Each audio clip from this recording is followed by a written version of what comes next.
काँग्रेस प्रदेश अध्यक्ष गिरीश चोडणकर यांनी पत्रकार परिषद घेतली आणि एक बॉम्ब टाकला। गोव्यातील विमानतळावर म्हणे कुणाचं तरी प्रायव्हेट जेट उभा आहे, ते आता कुणाच्या सेवेसाठी उभा आहे, ते जेट कुणाचं याची माहिती त्यांनी मुख्यमंत्र्याकडे मागितली आहे। आज विषय हाच आहे। असं प्रायव्हेट जेट घेण्या इतके गोवेकर आमचे श्रीमंत झाले का?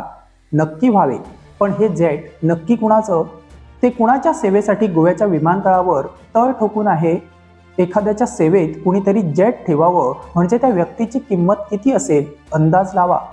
आता याचा शोध घेता घेता आम्हाला काय घबाड सापडलंय बघा। मुद्द्याकडे वळण्यापूर्वी एक विनंती, जर तुम्हाला आमचे व्हिडिओ आवडत असतील तर आमचे चॅनल सबस्क्राईब करायला विसरू नका। आत्ताच सबस्क्राईब करा आणि बेल आयकॉन नक्की प्रेस करा। एखादा माणूस एखाद्या व्यक्तीवर इतका फिदा व्हावा की त्यांनी त्या व्यक्तीच्या सेवेत लक्झरी जेट समर्पित करावं। आता ही कुणाची लव्ह स्टोरी नाहीये, ही स्टोरी आहे गोव्याच्या व्यावसायिक प्रेमाची। गोव्यात खरंच चांदी पिकते का हो? आणि या चांदीच्या जोरावर अनेक जण चांदी करून मोकळे झाले। विचार करा की हे जेट 10, 20, 50 कोटीचं नाही, 130 कोटीहून जास्त किमतीचं हे जेट आहे। फक्त किंमत मोजून होत नाही, पार्किंग फी, पायलट सगळं आहे। म्हणजे खर्चाचा नुसता विचार सुद्धा करून बघा। एवढं सगळं राजे महाराजे तरी देऊ शकले असते का? एवढी सेवा एखाद्या व्यक्तीला देऊन त्याच्या बदल्यात ही व्यक्ती काय अपेक्षा करत असेल सांगा पाहू? अपेक्षा एकच, गोव्याची जमीन। ही जमीन गोवेकरांना का नकोशी झालीये? या जमिनीच्या सौदेकरांना काय काय आठवतंय बघा। जर सेवेत जेट देण्या इतपत पोचलं असेल तर विचार करा की त्या व्यक्तीने जेट सेवा देणाऱ्या व्यक्तीला कोणत्या धाग्यावर जाऊन मदत केली असेल।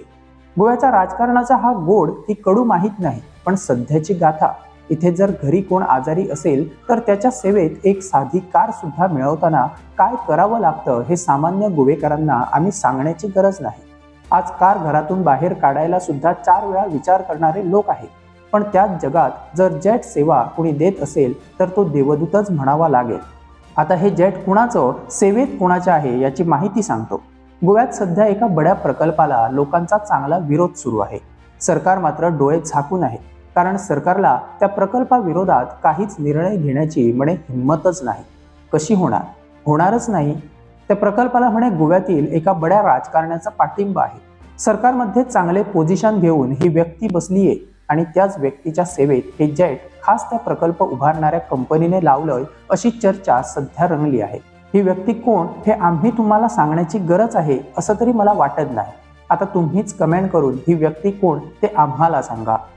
एखाद्या प्रकल्पाला सगळ्या स्तरावर विरोध होत असेल आणि सरकार जर त्या प्रकल्पाची ठाम बाजू घेत असेल तर तिथेच समजायला हवं की दाल में कुछ काला नहीं, पुरी दाल काली है। इथे लोक रस्त्यावर रडतायत आणि त्याच दुःखावर मात करून स्वतःच्या सुखासाठी सेवेत रुजू करून घेतलेलं हे जेट खरंच सुख देऊ शकतं का हो? मान्य आहे की त्या व्यक्तीला त्या जेटची खरंच गरज आहे, ती स्वतःसाठी नाही तर कुटुंबातील एका खास व्यक्तीसाठी। त्या व्यक्तीला ती सेवा मिळावीच, पण असं करून का हो? जर दुसरा पर्याय नसता आणि कुणी ते केलं असतं तरी सुद्धा ठीक होतं, पण अशा व्यक्तीला हे करणं शोभतं का हो?